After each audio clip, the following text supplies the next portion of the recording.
Hi, good afternoon, Yusek. May we have Malacanang's reaction to Gutez's statement that the Aguada residence just across this building is another drop-off point for former Speaker Martin's alleged In Singapore, kickbacks? may plano po ba ang government na makipag-ugnayan sa mga counterpart na government and agencies sa ibang bansa para po mapauwi si Congressman Ko, just in case po na hindi pa rin siya umuwi doon sa itinakdang deadline ni Speaker sa Bogie? ICI. Hindi po gugustuhin ng Pangulong Marcos Jr. na makaligtaan ni Mayor Magalong ang mga kababayan natin sa Baguio City. Okay. Yusek, ang dami na hong mga lumulutang na pangalan, ano, yung, yan, may mga na-implicate, even the executive secretary. Ang dami hong na babanggit na pangalan, but not the president. While it is true that the president is the one who brought this up, does the palace maintain that the president is blameless in all of this? Opo, dahil hindi po maglalakas ang loob ang Pangulo na siya pa mismo ang magpapaimbestiga kung alam niya sa sarili niya na meron siyang maling ginawa. Maliban lamang, sinasabi nga natin, kung merong gagawa ng kwento para sirain ang pangalan ng Pangulo. Isang independent commission para po maging malaya ang pag-iimbestiga, kamag-anak, kaalyado, pinsan man, kapatid man, o anuman, lahat po ay dapat maimbestigahan kung dapat na maimbestigahan.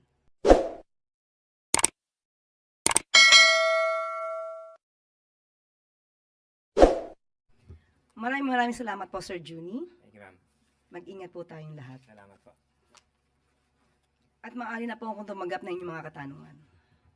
Unang tanong mula kay Eden Santos, Net 25.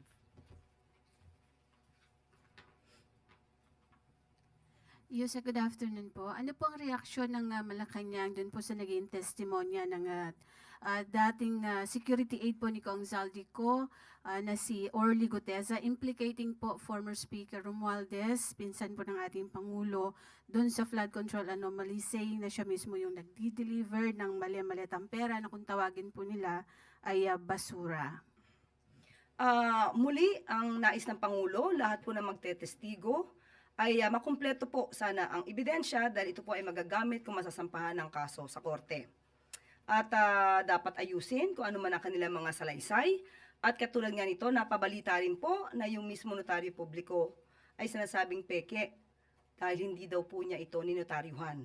So kung may mga maliliit na bagay na ikaw ay nakakapagsinungaling, paano pa kung mas malaking bagay?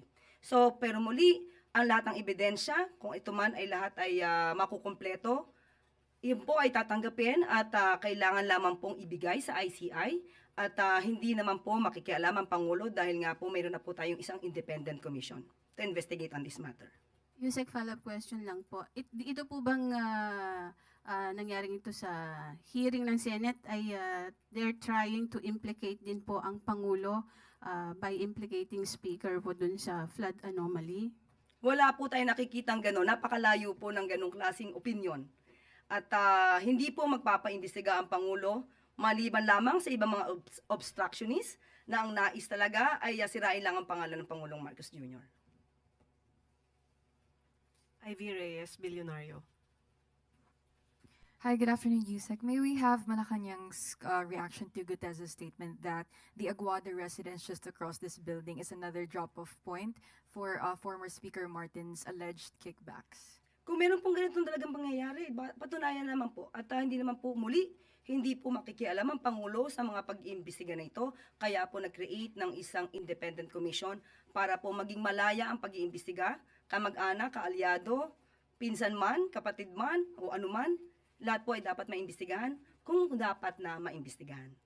Follow-up lang po, will the admin renew Maynard Ngu as Special Envoy to China for Trade, Investment, and Tourism? Kasi po, Yusek Bernardo also dropped Ngu's Cork Wine Bar as where they met to discuss insertions po. Muli, yung mga ganyang klase mga statement dapat po ay malaman din at matunayan para kung meron mang dapat na mawala sa pwesto dahil hindi po sila tumutugon sa kanilang pagiging public servant, dapat malaman ng Pangulo para kung dapat silang tanggalin.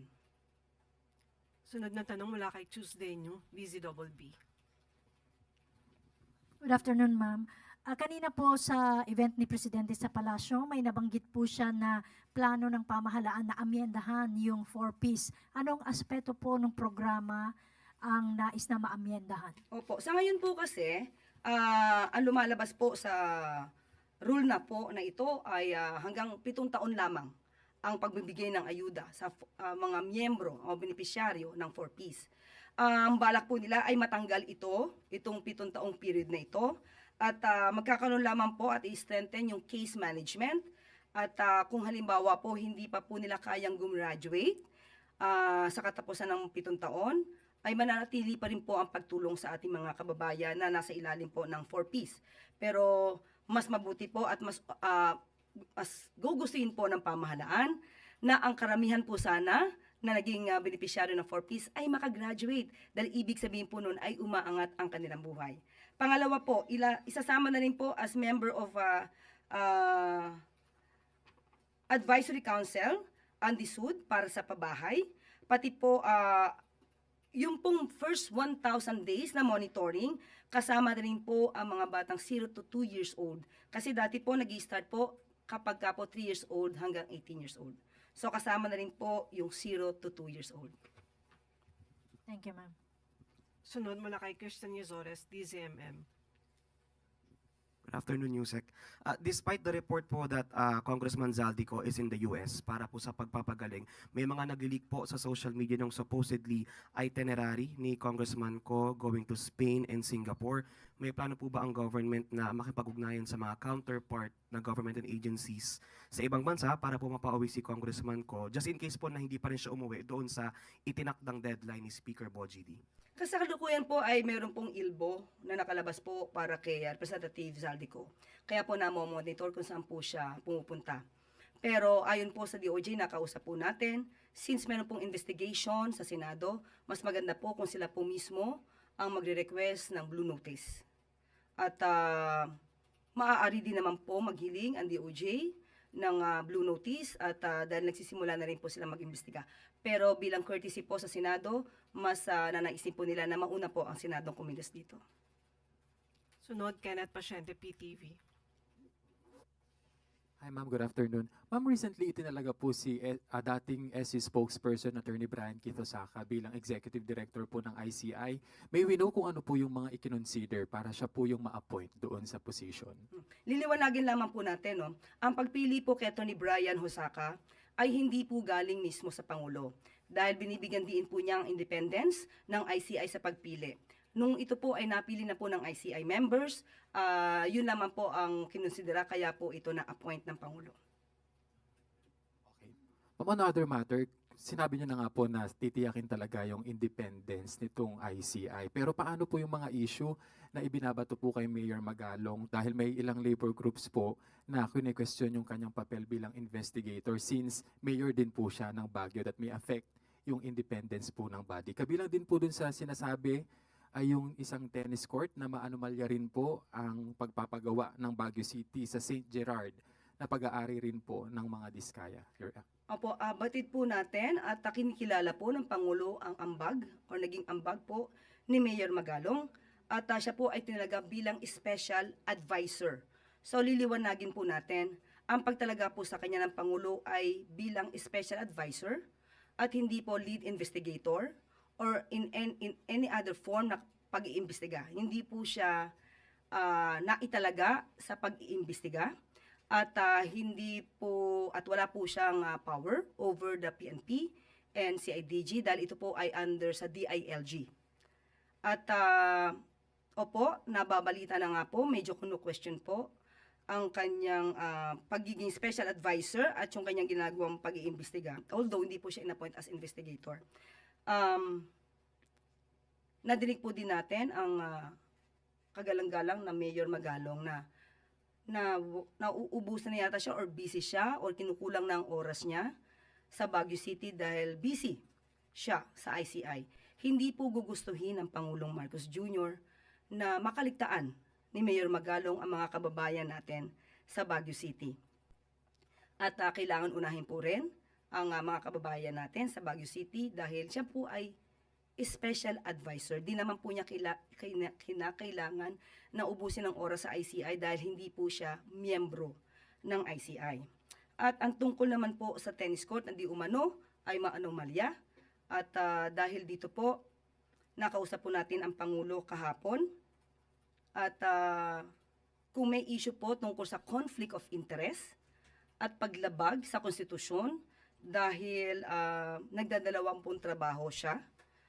Ang sabi po ng Pangulo ay ipapaaral na ito sa legal team at kung saan po siya maaaring maisama or saan po siya saan po siya nararapat ay doon po siguro siya pwedeng isama para po hindi ma-compromise ang independence ng ICI at hindi rin po magkaroon ng violation sa anumang batas. Ivan Mayrina, GMA News.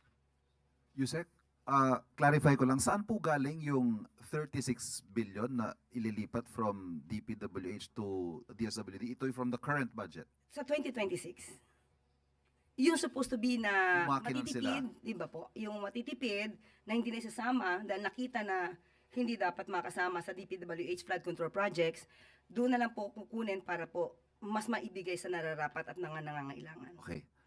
Yusek, ang dami na hong mga lumulutang na pangalan, ano, yung, yan, may mga na-implicate, even the executive secretary. Ang dami hong na babanggit na pangalan, but not the president. While it is true that the president is the one who brought this up, does the palace maintain that the president is blameless in all of this? Opo, dahil hindi po maglalakas ang loob ang Pangulo na siya pa mismo ang magpapaimbestiga kung alam niya sa sarili niya na meron siyang maling ginawa. Maliban lamang, sinasabi nga natin, kung merong gagawa ng kwento para sirain ang pangalan ng Pangulo. But how do you respond to statements that, if only by virtue of command responsibility, pinirmahan niya ho yung 2025 budget, siya rin po ang nag-appoint dito sa mga taong ito na na-implicate. Should he take responsibility for all of this? Unang-una po, pinirmahan niya po yan, may mga navito, inaral po yan economic team, at nandoon po ang kanyang paniniwala sa sinasaad at sinasabi ng kanyang mga cabinet secretaries. So with that, na ipakita yung supposed to be projects, at yan po ay kanyang pinirmahan. Sa paniniwalang iyan po ay gagawin. Pero 2024, nagsabi po siya na mayroong mga natapos na flood control projects at naniwala po siya doon dahil ito po ay galing mismo sa kanyang cabinet secretary. And after that, nung nakita niya na mukhang hindi nagkakatotoo at tugma ang nire-report sa kanya, nagpapaimbestiga na siya. Kaya idon, masasabi natin na ang Pangulo lamang, ang kauna-unang Pangulo na nagpapaimbestiga mismo ng mga maanumalyang flood control projects sa ilalim ng kanyang administrasyon. One final point. Kahit alyado, kahit kamag-anak, kahit pinsan, walang sisinuhin. Kahit siya mismo. Opo, pero sinasabi po natin, alam ng Pangulo na wala po siyang kinalaman sa ganyan, kaya po siya mismo ang nagpapaimbestiga. Huwag po natin kalilimutan yan. Sa kanya po nagsimula ito. Thank you. Sunod mula kay Katrina Domingo, ABS-CBN. Good afternoon, ma'am. Ma'am, just a follow-up question. Since na-mention na po yung Pangulo yung nagpa-start ng investigations, ano na po yung update doon sa lifestyle check? His order to conduct a lifestyle check, not only on himself but on other executive officials. Most probably po magkakaroon po tayo ng memorandum. Hintayin lamang po natin by next week. May we know kung sino-sino po yung at least yung first salvo, yung first batch na mailalabas dito sa memorandum? Hintayin na lamang po muna natin sa ahensya na kanyang pag-uutusan. I'm sorry, last follow-up question. Doon lang po kay Mayor Magalong earlier. Sabi niyo lang po, kung may conflict of interest, pinaaral sa legal team kung saan siya nararapat, doon siya isasama para hindi na po magkaroon ng violation. Where else could he be placed within the ICI if not as special advisor? Yan po ang aaralin ng legal team. At muli, ayaw po kasing ilagay ng Pangulo sa kompromiso ang independence ng ICI. Kasi kung nako-question po ang kanyang impartiality, ayaw pong ilagay ng Pangulo ang ICI sa ganitong klaseng mga issues. Sunod, Ivy Reyes, Bilyonaryo. Yung clarification lang po if Maynard Wu still sitting as our special envoy to China. Again po. Kung siya pa rin po yung special envoy to China po natin. Hihingi po natin yung pinaka-update at pag mayroon na po akong update, ibibigay ko po sa inyo kaagad-agad. Thank you po. Tuesday, yung DCBB. Ma'am, follow up lang kay Mayor Magalong. Ibig sabihin po ba, sabi niyo kanina, parang kung makikitang may conflict of interest, so ililipat siya. Sabi ni Kat, kung saan pa ba siya pwedeng ilipat? Or may possibility din po ba na bawiin na lang yung kanyang appointment as a special advisor at palitan siya ng iba para maging klaro ang lahat? Depende po yan sa aaralin po ng legal team.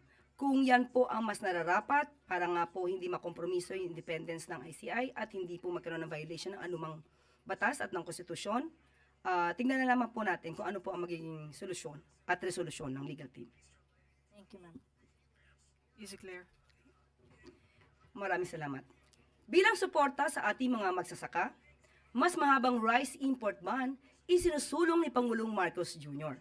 Nag-utos si Pangulong Ferdinand R. Marcos Jr. na pagtibayin pa ang rice import policy ng bansa na siya namang kinumpirma at inayunan ng Department of Agriculture.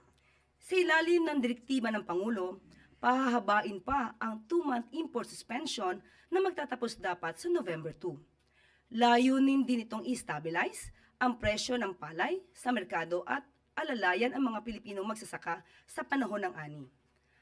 Ang hakbang na ito ng Pangulo ay pagtaguyod sa kapakanan ng mga magsasaka na patuloy sa pagtatrabaho upang may maihain sa pagkainan ang bawat pamilyang Pilipino.